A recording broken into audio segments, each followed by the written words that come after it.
How are you? Part two, Enzo DiCostanzo, clinical professor of economics and finance, St. Peter's University, Jersey City, New Jersey, coming to you from Newark, New Jersey again. Part two of the PowerPoints, because as I mentioned, folks, those were some long PowerPoints yesterday on the long-term liabilities chapter. Very important in refinancing and any kind of private equity deals or any deals involving debt and liabilities. You know, very important that you're able to, you know, navigate all of that material. So I think it was leases that was the last topic. So let's get to leases, and we'll start there.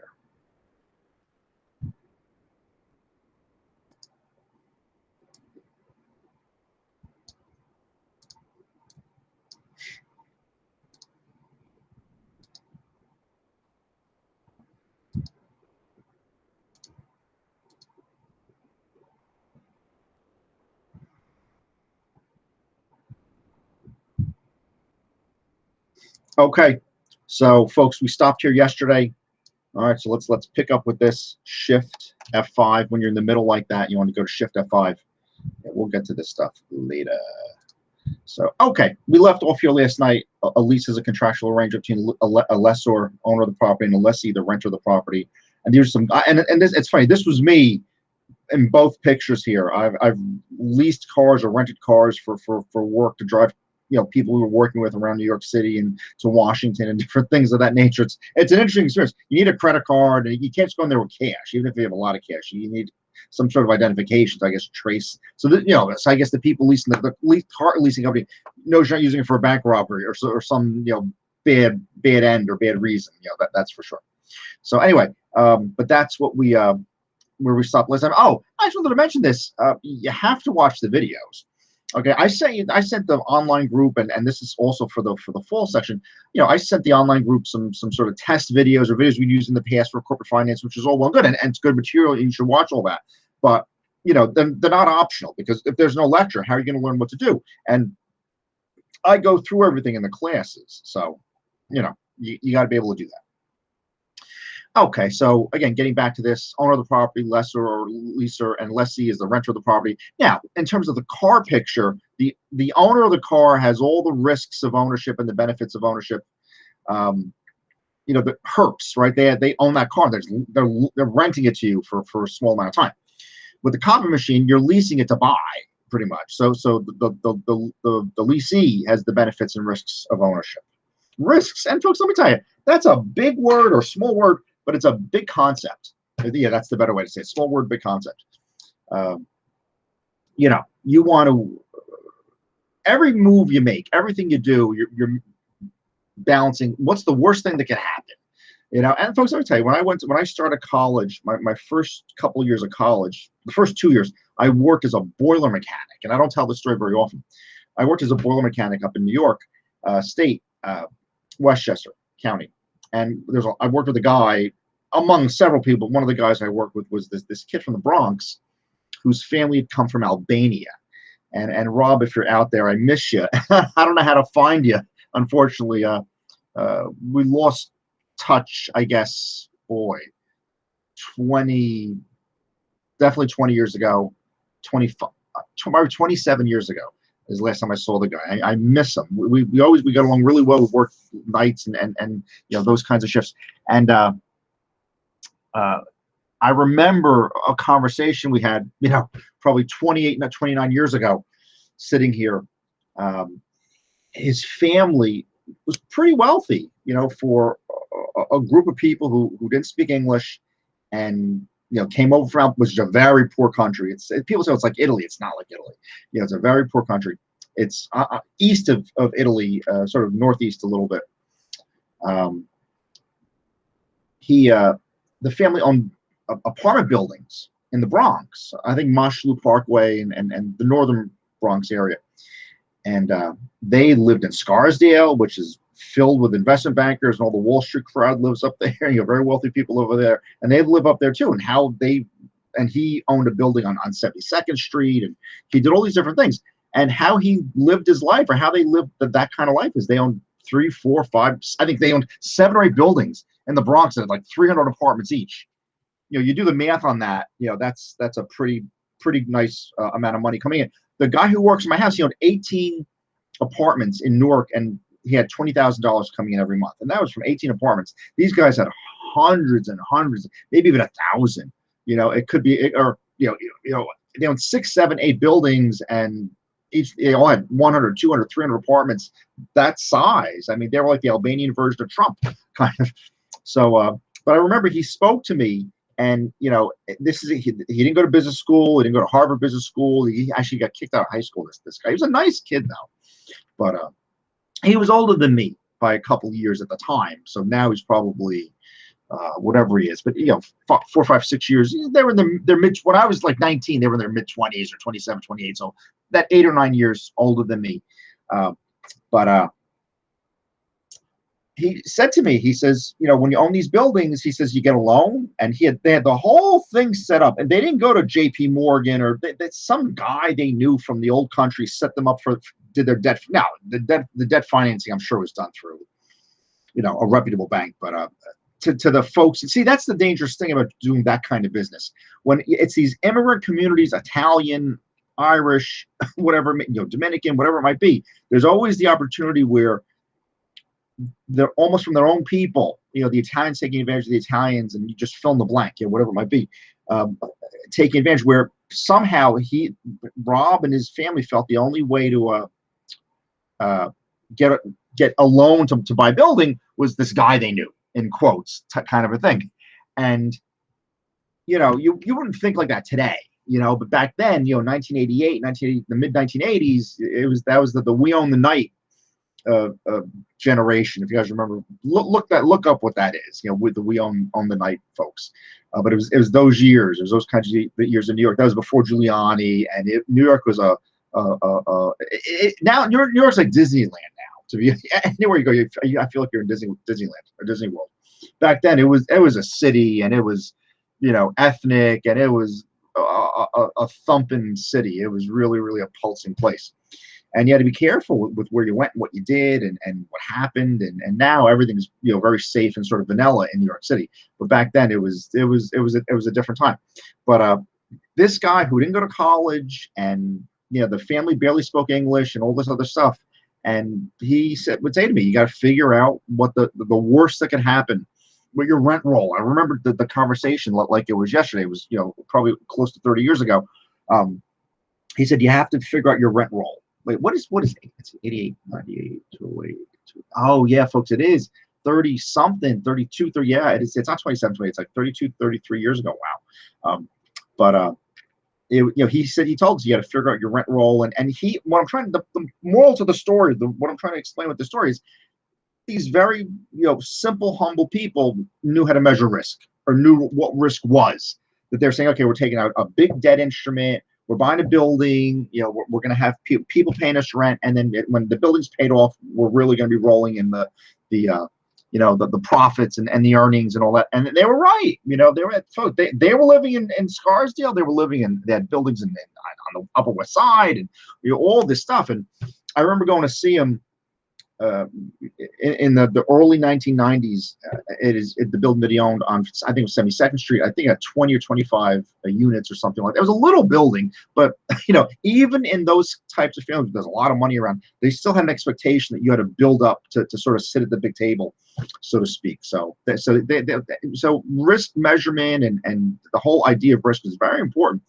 And that's, this picture sort of looks at it from a lease perspective, but risk in general is something that you really need to be able to measure, and not just let's make it look good, but you can really explain risks and temper them, and put some probabilities to things. What's the chance of the worst case, the best case, the baseline case? You got to be able to think like that. You got to be able to think in scenarios. These are the entries, the journal entries for the capital lease and the operating lease, and you can see right in the middle here, this is just an expense and it's paid out of cash. This is equipment that you have as an asset, right? The party who the lessor, not lessee, lessee has it as an asset. The equipment that they're, whatever, a dentist chair, whatever it might be, some dental equipment or something for the offices. And then there's a liability that balances that. Now, again, the liability, when it's credited, that's a positive on the right-hand side of the accounting equation, that the liabilities are credit, which are positives. And it balances the debit, which is an asset, which is on the left-hand side, but that's also a positive on the left-hand side of the accounting equation. Okay, so the issue of how to report leases in the case of substance versus form, technically legal title may not pass the benefits from the user to the from the use of the property due. Legal title may not pass the benefits. Yeah, so sure, with an operating lease, the people who are leasing it, the car to you, still own. They own have whole titles of the car. That's why accounting and law, or corporate law, really overlap, dramatically. They call it business law to make it sound a little more vanilla, but it's corporate law. It's that and corporate finance, corporate law. It all, pardon me, folks. It all lives with each other. That's for sure. So with the operating lease, you see what it's an expense entry and a cash entry.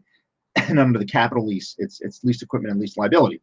So the lease or transfer substantially all the benefits and risks of property ownership should be capitalized. Only non-cancelable leases may be capitalized. So yeah, so if Rutgers is going to own that copy machine one day, and I recall in the business school that a copy machine the size of a small car, I remember that my days there.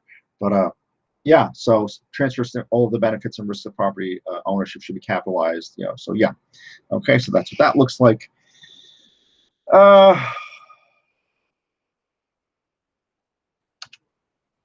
capitalize lease, one or more of the four criteria must. Yeah, so these are the tests, sort of the legal test as to how to capitalize lease, to capitalize or not to capitalize a lease. So transfers ownership to the lessee, contains a bargain purchase price. The lease term is greater or equal to greater than 75% of the estimated economic life. The present value of the minimum lease payment, excluding execution costs or executory costs, equals or exceeds 90% of the fair value of the leased property. So there's a time component, a present value component. What the minimums are, equal to or greater than, equal to or exceeds 90%. So those are things you need to keep in your mind. These, even I don't do this every day. If I did this every day, I'm sure I'd have it at the back of my hand. But you can look these up as you need it, and you will. To answer those questions in the back of the book, you definitely will need those. Gonzalez Company decides to lease new equipment. The lease period is 4 years. The economic life is estimated to be 5 years. They're at 80% right there in terms of the life.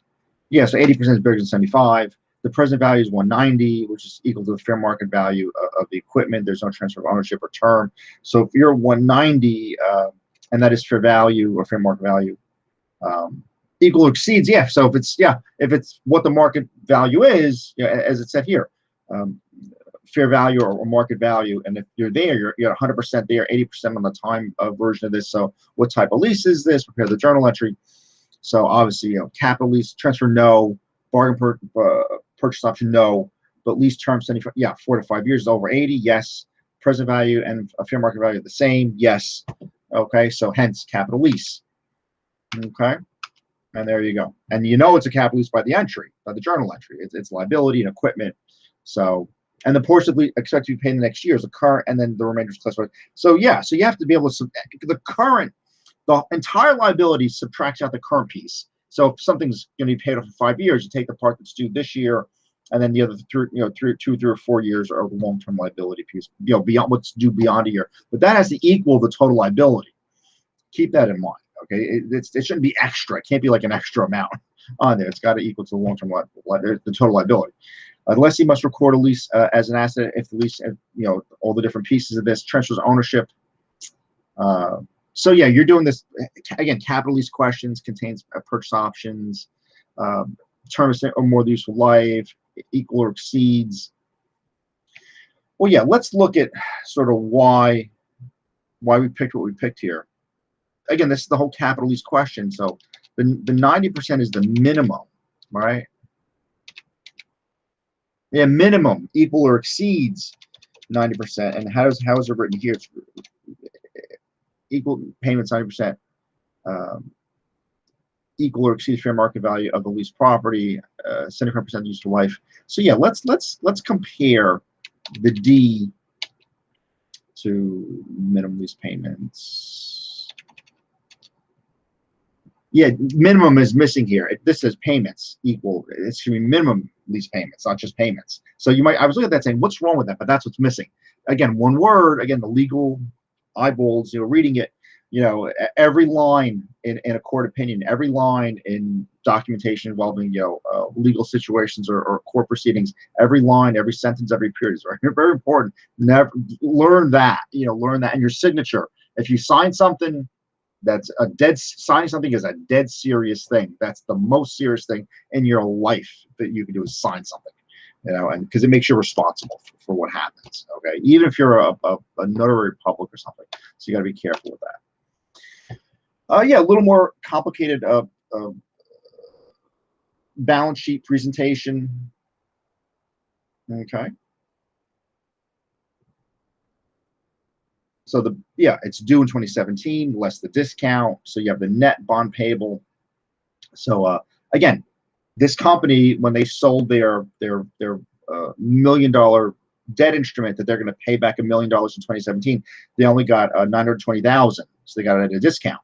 Then there's a mortgage payable, which is another. That's the direct bank loan when that's due, secured by plan assets. How much did they get, type of thing. And then there's the lease liability piece, which is, again, so you're getting a little more complicated entries on the balance sheet that have to do long-term liabilities and leases. And again, the whole accounting world is classifying. It's like biology, classifying the definitions and figuring out what's going on. Being able to compare companies is really what you care about. That's why you need consistency in the reporting. So it's the definition of the numbers of company A and B are the same. IBM and Intel or whatever, and whoever, and AMD and Intel, whoever Intel's competitors are these days. Quite a company. I remember visiting there, long ago, when I was an analyst at Value Line, visiting them, and that was a neat experience. It brought me back to the IBM days when I used to work for IBM, and interesting stuff. Ratios that provide information about the debt paying ability, long run solvency, debt to total assets ratio, times interest. Now, this particular book talks about these ratios sort of at the end of every chapter. It does 2, 3, or 4 of them, and 15 chapters later, you have to go back to sort of the end of the chapters and figure out all the analysis ratios, as opposed to the finance book, which has them all in one chapter. I think they were chapter 3 or 4, the corporate performance chapter, and the finance book. But that's fine. I mean, I like the accounting book because it's laser focused, and they don't take any poetic license with the ratio analysis. And you've got to be able to define the numerator, the denominator, debt, total assets times interest. You have to be able to define all the inputs into this, and that's where the your accounting knowledge comes into play. And look, this is all just sort of given to you, so this is a relatively easy thing to look at. This we wish for this, in a sense, and when you really do analysis, when you're doing this for real, you've got to comb through 100 and 200 page legal SEC documents that have debt entries and expense entries, and is it cash accounting, is it accrual accounting, and what industry are you in, and all these things. And sure, total liabilities should be fairly consistent, but digging these numbers out is the skill. So the liabilities are about $8 billion, total assets $11 billion, interest expense $295 million. So yeah, this is very pleasant to just look at these. So what you do is income before taxes and interest expenses divided by the interest expense.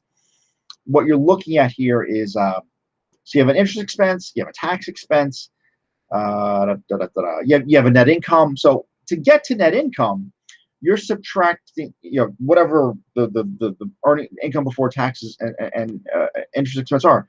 You're subtracting out the tax expense and the interest expense to get to net income. So you're adding them back. So the number might be what, 607. So whatever that number is, what is it? 2 billion. Yeah, that's about, so 2,000 million. Yeah, 2 billion. So yeah, so about 2 billion, and you subtract out a couple, 3 and 700, and or pardon, 300 and 400.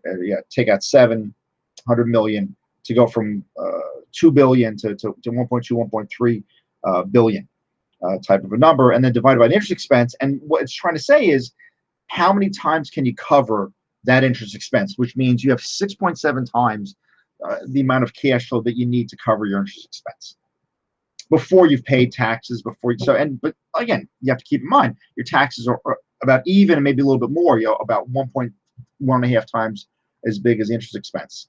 And there's got to be something left over for this to be a profitable venture for people to keep investing in and hold the interest of the investors. Okay, but that's really what that is. Higher percentage, or the higher the percentage of debt, the greater, the risk, So this debt to assets is, if this is over 100% or something like that, meaning you owe more than the assets that you own, meaning you owe to somebody else more than you have the right to own. And again, you want to be careful with that. Now, there's no hard and fast numbers here in a sense where 80% is good, 70% is bad. It's all relative to other companies in that industry and other companies in other industries in the market in general, in the sectors in general, and the whole stock market in general, the whole business landscape. Okay, but this is a very important topic, though, very, very important topic. Okay. And you see the conclusions here. It says the higher the percentage of debt to total assets, the greater the risk the company may be unable to meet its maturing obligations. Okay. Times interest earned indicates the company's ability to meet its interest payments as they come due. Again, you take income before taxes and interest expense, and how many times can I pay my? I can pay my interest expense about 6 or 7 times before paying taxes and interest expense.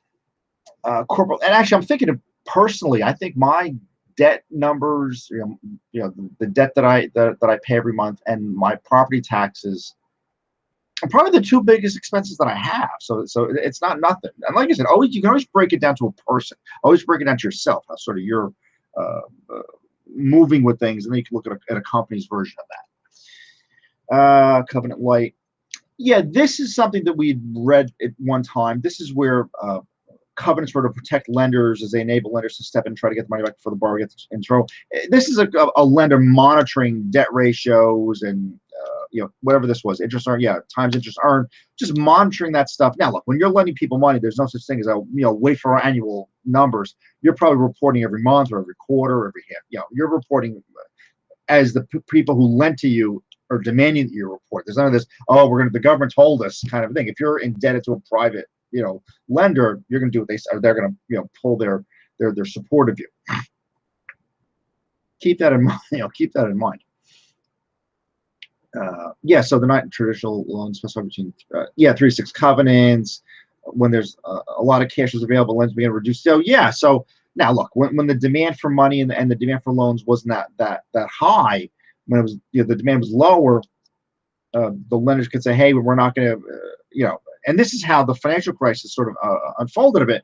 If there's very easy credit terms out there, you don't have to tell us what you earn or verify your income or verify your assets. You want to buy a house and a boat and a second home, and you're making $30,000 a year working at Staples or something. Go ahead and do it. That type of a thing.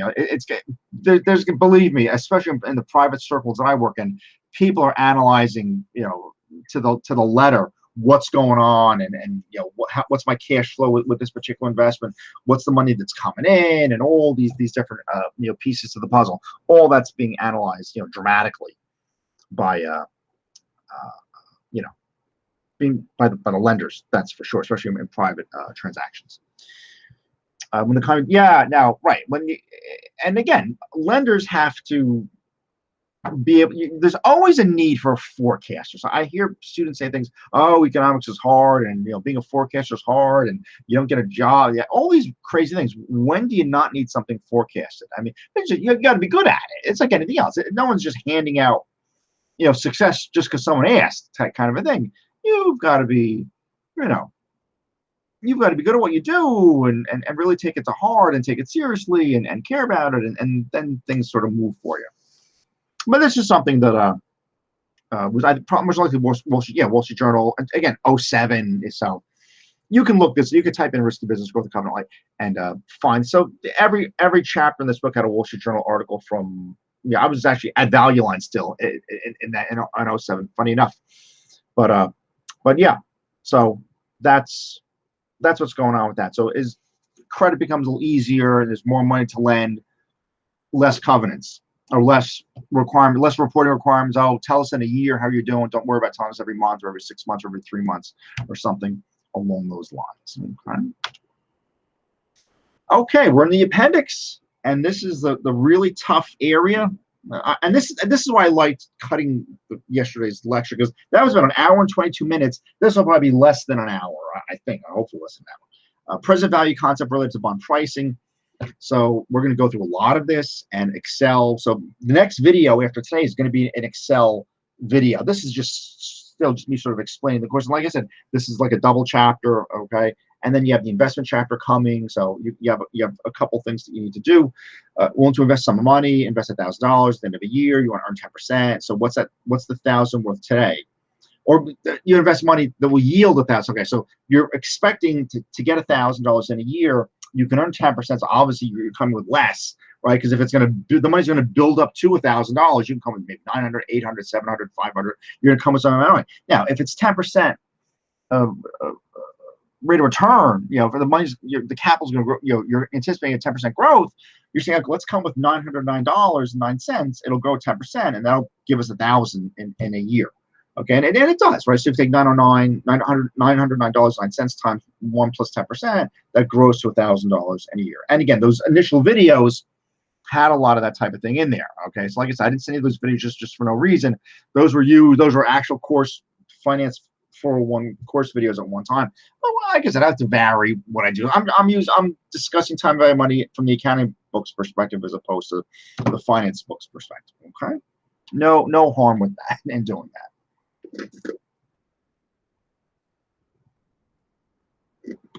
Present value table. I remember I was teaching this course at the graduate level, and I say that loosely, at Rutgers, about 10 years ago. And I remember we recomputed the present value tables, the annuity tables, and I remember one of the guys, and they said, "Oh boy, why are you making us redo the tables?" kind of a thing. And folks, I come from engineering, where the better you know what's going on, the better off the better decision maker you are, and to me, the better opinion your coworkers are going to have of you if you really know what you're talking about, as opposed to saying, "Hey, let's just run to the software. Let's run to the statistics program, right? Let's do export. Let's cut corners and take shortcuts."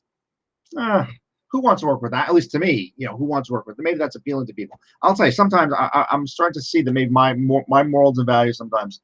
I don't know if everyone thinks the same any longer about that, but I look at it as you understanding the machinery of everything, that's better off for you. But not everyone carries that opinion. But also, there's a lot of disasters that happen out there, financial disasters. This healthcare thing was I wouldn't call this a disaster, but it was a healthcare sort of issue in the country that sort of paralyzed us for folks. This is just a couple of weeks. It feels like a long time, right? It's March to now is what?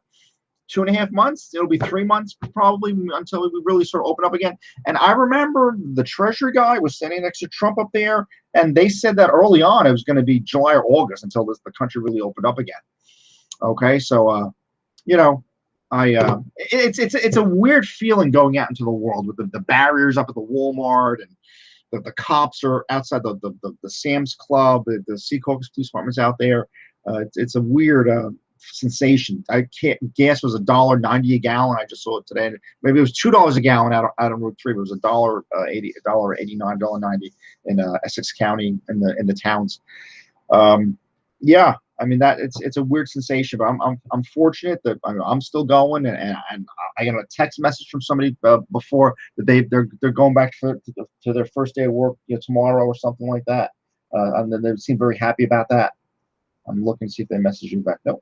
But yeah, I'd heard that news that people were headed back to work, and they were feeling good about that. Seton Hall is going to have an abbreviated semester, an abbreviated live semester, where I think they're going to stop the students coming to class before Thanksgiving, and then they'll figure out when they're going to come back, if at all, in the spring. Cambridge is not having any live class. Cambridge University in England, in the UK, they're not having any classes at all in Cambridge in the UK. Next year until the summer 2021. I know the Rutgers campuses aren't opening up again until the middle of August at least, and we'll see what we can get done with that. But it's a weird sensation that how the world looks right now. But anyway, but looking at this though, like I said, work on your details, and it's going to help you with employment. It's going to help you just be taken seriously, as opposed to being viewed as a shortcutter. And that's why I'm preaching that to you guys all the time.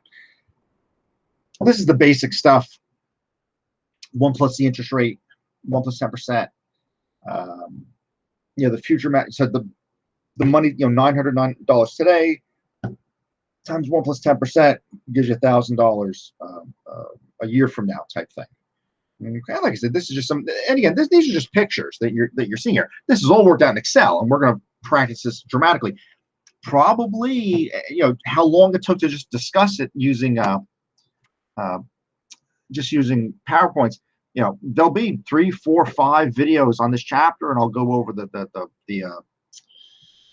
self-tests, and people are handing it in. Okay, don't rush to hand it in, because I want to set Blackboard's up now. Our Blackboard site is up and running, but I want to get it set up where you can deposit the files on Blackboard. And I want to give that a shot. So for the fall, I'm a little sort of more ready to sort of deal with that. And I'm very happy to see that in the announcements that I sent out from Blackboard, the YouTube links work again.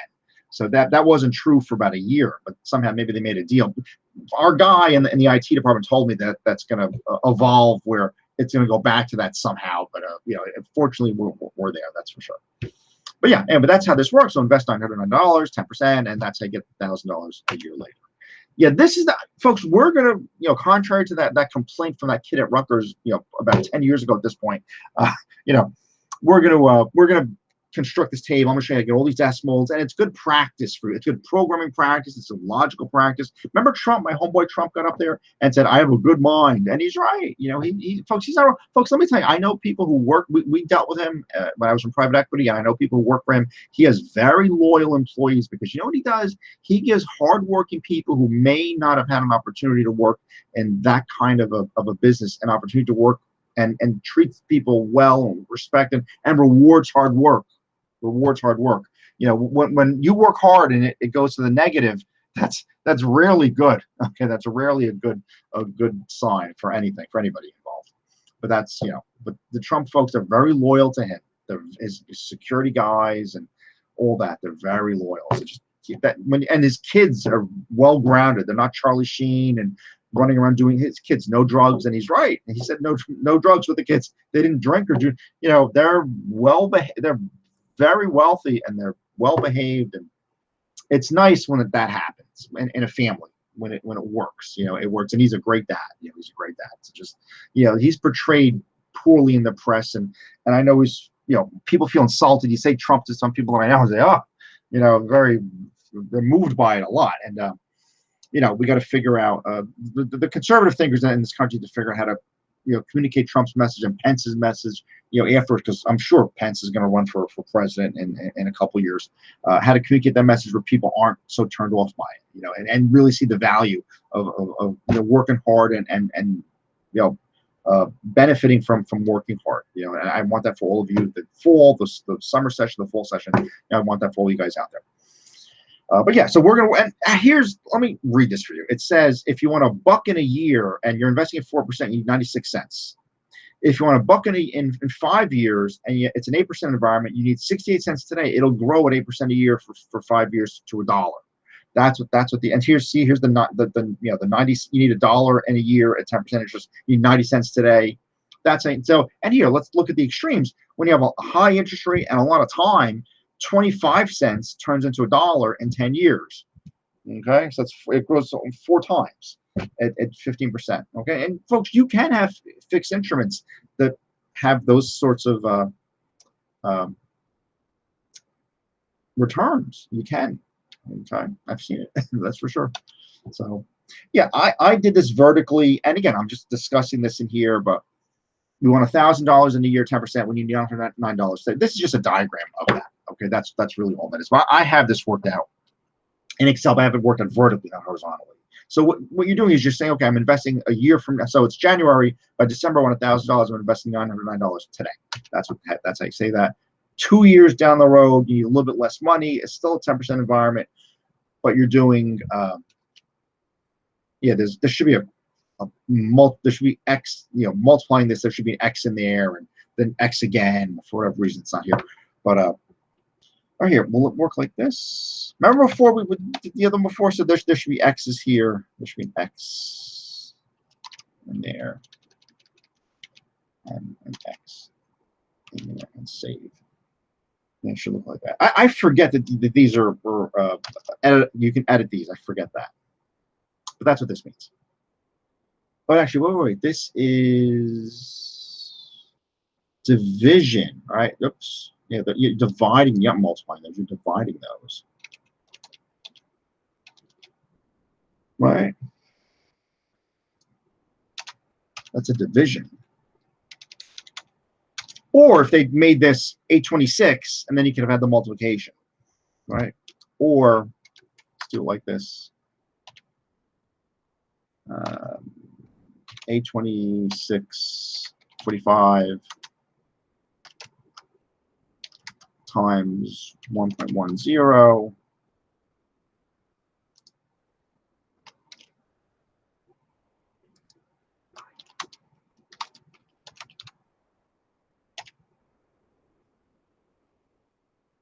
Right, like that works too, like that, because you're building up to it. Okay, you just absorb that for a minute, and yeah, that's not going to. I uploaded some PowerPoints to Black, but these that's not going to be up there. But yeah, we can re-upload this so those are up there. But that's your future amount. So the 826 grows to 1,000 is what it means. It's the present value of 826 of 1,000 is 826 at 10% over 2 years is really what that is. And again, looking at this, this is yeah, this is the same table. Yeah, this is yeah. Have a different example. 2 years, or so you need 82 cents at 2 years at 10% to get a dollar. That's again, that's interpreting this table. Okay. Annuities. To receive in the face value of a bond at maturity, investor also receives periodic interest payments, annuities over the life of the bond. To compute the present value of an annuity, we need to know the interest rate, the number of interest. Yeah, so I have it set up where you get the face value of the bond, number of interest periods, the receipts or payments, what the interest payments are, or who's paying who's is it a positive cash flow? One guy, when I pay my mortgage, it's negative for me, but positive for Bank of America type of thing. It's their interest income, but it's my interest expense. So again, you got to know what side of the transaction you're on, and obviously you always want to be in the better side of that. So, and I have the formula for annuity. It's the summation of many years of of present values or future, however you want to say it. But you're using like a summation formula for 1 over 1 plus r to the time power type thing, and it's a summation formula. Well, like I said, we'll go over that in Excel. This is just to get you sort of prepared. You'll receive $1,000 cash, and so now it's not just one cash flow. There's 3 cash flows for a couple of years, and what is that worth today? In a sense where if I'm a state lottery and I'm promising, okay, the winner of this lottery ticket's gonna get $1,000 for the next 3 years in a row, I have to have X dollars in the bank to pay that lottery winner off type thing. I don't know if they do the math for you here. Yeah, so you need, and it's if you look at it nominally, right? It's 1,000 3 times, which is 3,000, but you need 2,486 because as you pull out the first 1,000, you still have 1,486 working for a year. Then another little bit works for a second year, and all that. So you're pulling out some money, but you still have money in there that's still working for you. And then you get to your last $1,000 type thing. And again, I don't know if I have a table for that. I probably should have a table that does this example because this is a good example. But I don't think I'd have this example worked out. But yeah, in your head you could picture that. So if you got 2,486, you pay 1,000, but then the 2,486 worked for a year. That it got bumped up a little bit, whatever. So 10%, that would be 240 or 250.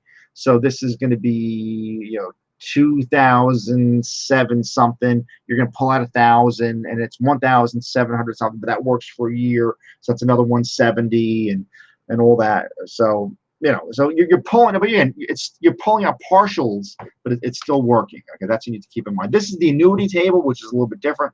And let me interpret this. This says if you've got a 3-year annuity and you want $1 a year for 3 years, you need $2.48 today, invested at 10% for 3 years to be able to pull out $1 3 times evenly over the next 3 years. That's what that says, that table. So I put that in words for you. You'll receive $1,000 cash annually for 3 years. So yeah, okay, yeah. And actually looking at this, this is the cash flow, and this is the discount factor. And again, we'll work that out in Excel as we go along. Okay, I think this only goes up to how far? It's 72. So about 10 more or so.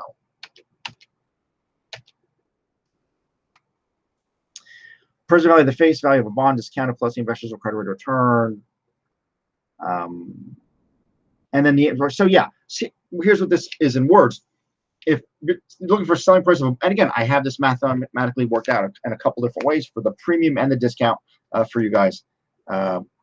You're taking the present value of the face value that you have to pay off in, let's say, 10 years. You have to pay off $1,000 in 10 years, and then you're taking the present value of all the interest payments, the 20 interest payments for semi-annual interest payments, 2 a year for 10 years. So you're taking the present value of those payments, adding them together, and that's what you feel the value of the bond is today. It has nothing to do with contractual interest payments and interest rates, but it's you inject your demanded, your demanded discount rate. So if you think, hey, I need to make 7%, let me translate that into dollars, and what should I be paying for that today if I want to earn 7% return for the next 3 years or the next 10 years or whatever it might be. But again, saying that with these words up there, I'm not sure how clear that is, but we're going to go over, again, the point of the PowerPoint presentation is just to plant the ideas in your head. We're going to look at all this stuff again, and this is something you folks need to get used to, that, the students who take these classes, is that you got to practice, and you can't just do it once and just run to the homework assignment and that's it. Okay, you gotta practice this stuff. Okay, you gotta hear about it tomorrow. It's gotta ferment. Okay, you're planting tomatoes and really nurturing them and watering them, the right amount of sunlight, putting a screen over it so the birds don't eat the seeds before they can take hold, all those types of things. This is a 5-year bond paid with semi-annual interest payments, so there's 10 periods. And what's the value of that today? And I can't do that in my head like the other ones, but what you're doing is you're taking these 10 cash flows, with the last one being a little bit big, and you're saying, okay, today, what's 100,000 in 10 periods at 5%, at whatever percentage it is, and what's 10 $5,000 payments worth today, and you're gonna have your own discount rate, and you'll have a dollar valuation for the next. And that's the basis for all these types of things. Okay, that's really the basis for a lot of this stuff. This is still 10% bond, 5 years. Yeah, this is an example of it. It's 10 $5,000 interest payments and $100,000 sort of balloon payment. So you need 61,000 of 100,000 at 5% per period, your discount rate. So here, the contractual rate and the discount rate are the same percentage, which can be a little confusing because they're rarely going to be the same. Contractual can never change. If you owe 5,000 every 6 months, that's what you owe. The discount rate is, what am I going to pay for the 10 or 20 cash flows and the payoff value or the principal in 10 years or whatever it might be. What am I going to pay for that today if I want to return 7% or 8%? In this situation, it's 10%. Okay, this is just the math for that. And again, we're going to work this out in Excel as we go along. So this is for where the contractual rate and the discount rate are the same. Here, the discount rate. Now, here, the discount rate's a little bit bigger, so that means you're going to be paying a little bit less, right? Here, you're paying 100,000 for the present value of the bonds. Here, you're paying only 92,000 because you have a bigger expected return. So for a bigger expected return, and it's the same cash flows from the first situation, you're going to pay less. You pay 92,000 instead of 100,000. Which means that you earn that extra 7,000, and that embellishes your discount rate. Then the reverse of this is paying a little bit more than 100,000, so you're paying a premium for this because these are high demand debt instruments. We think this company's going to really be successful, so we're going to have a competition for people to be the beneficiary of the debt instrument payments. So you pay a little more. And what you're doing is when you pay a premium for the bond, you're paying the customer, you're paying the person you're lending the money to, you're helping them pay their interest payments by giving them a little more cash up front. Is really what you're doing. Or they can invest more in the company and hire more people and do more development and do marketing campaigns and all that other type of thing. Appendix B is the effective interest method. Periodic interest expenses equal to a constant percentage of the carrying value of the bond. So it's based on your discount rate. You're going to take that discount rate and you're multiplied by the carrying value of the bond, and that's going to be your constant. That's going to be your amortization of the bond, discounted bond premium results in the period interest expense equal. The period equal to the constant percentage. Again, we're going to look at that in Excel, and it's going to make a hell of a lot more sense than what I just said to you guys right now. But you have to figure out the bond interest expense. bond interest paid, amortization. Yep, these are all things you need to be able to do. And yeah, this is a picture. Here is what this is candlestick, issues 100,000 bond, 10%, 5-year. Again, the bond, the company received 92,639 from the bondholders, and the bondholders are going to expect 100,000 and all the interest payments.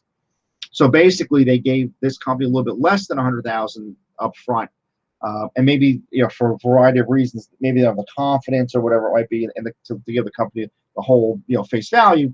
And then as you look at what's going on from the contractual rate, from the 10% and the 5 years and all that, that's going to be 5% times 100,000.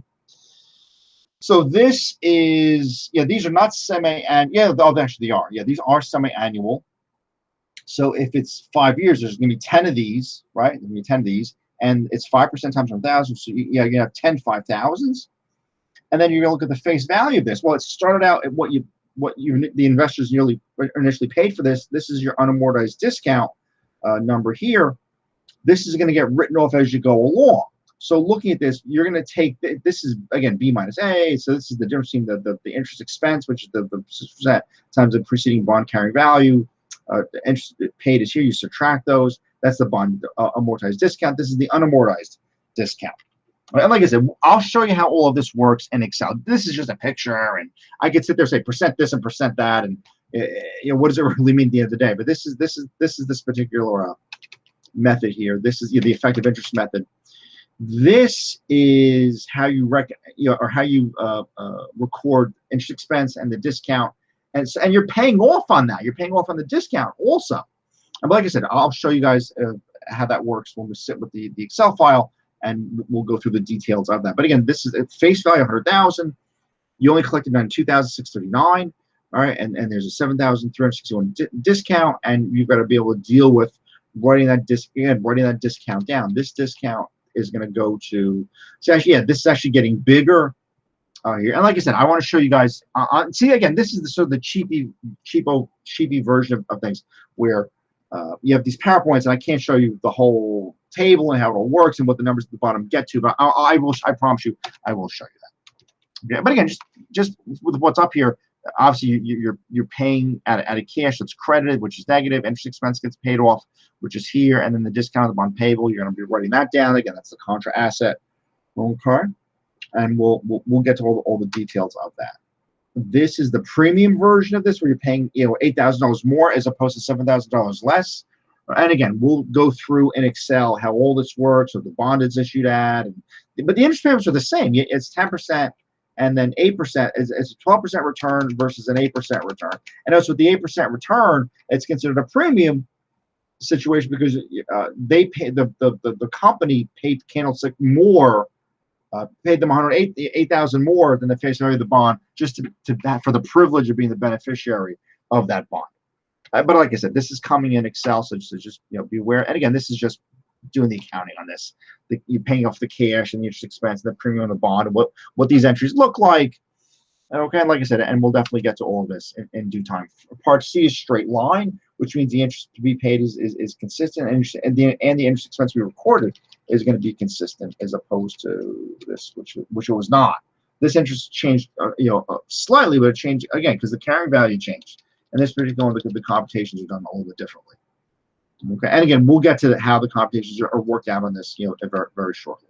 And here's the entry, the cash entry, and the discount on the bond payable, and how all that looks. And so what you do is you take the amortization for each period, and obviously it's uniform. So you take 7,361 divided by the 10 periods, and you write it down 736 every period is what you do. Okay, but again, we'll get to that in the Excel. And folks, like I said, so here. Just very quickly, I set up the Excel. I set up the Blackboard. Here we are. Okay, so you're going to go to syllabus and schedule. Okay, so yeah, let me talk about the Blackboard site before we wrap this up for tonight. Textbook, syllabus, PowerPoints, assignments, and again, I'm going to work at the folder where you guys can deposit the assignments. To me, under announcements. The links are here, and here's how this works. Okay, I'll put like the latest video link here, but you need to go through and say, okay, well, here's the PowerPoints. Here's the first link. There'll be a second link for the PowerPoints. Here's the Excel. There'll be a couple links for that. There'll be homework. So you have to be able to manage. And so I'll do is I'm going to keep this assignment the same, this announcement the same, but I'll just keep adding the links and adding the labels, and as you see the time getting filled in, that video got made. Okay, is what you need to and again, it has the objectives here, so it has a very uniform version of all this as we go along here. Okay, so but yeah. Okay, but there you go. So like I said, so you're set. So go to syllabus and schedule. It has the PowerPoints are all in there, so you can download the PowerPoints. Right, those are the PowerPoints. The textbook is here, so we're using the accounting textbook, so that we're using, which is right there. And there you go. The assignments are all in. There's 4 of them so far. Okay, like I said, I know the due dates are more for you than for handing it in. But like I said, let me try to set up that folder. Maybe tomorrow I'll mess with it a little bit. And because tonight we got to cook tonight, so I got to deal with that. The Excel files are here, and again, this is also going to be updated constantly, and the file is right here. Just download the latest version of this. You should download this and then copy and paste into your Excel. So you're not overwriting my work. You copy and paste into your file that you can experiment with. Okay, so I want you to be able to do that. Okay, I think that's it. All right, I think that's it. Okay, so stop presenting. Okay, folks, again, so this is the second video for the summer section, and for the fall, we'll certainly be seeing this again. That's for sure. Okay, but yeah, so there we go. So, folks, like I said, let me post this, and we'll see you probably tomorrow with the first Excel video. Okay, thanks, folks.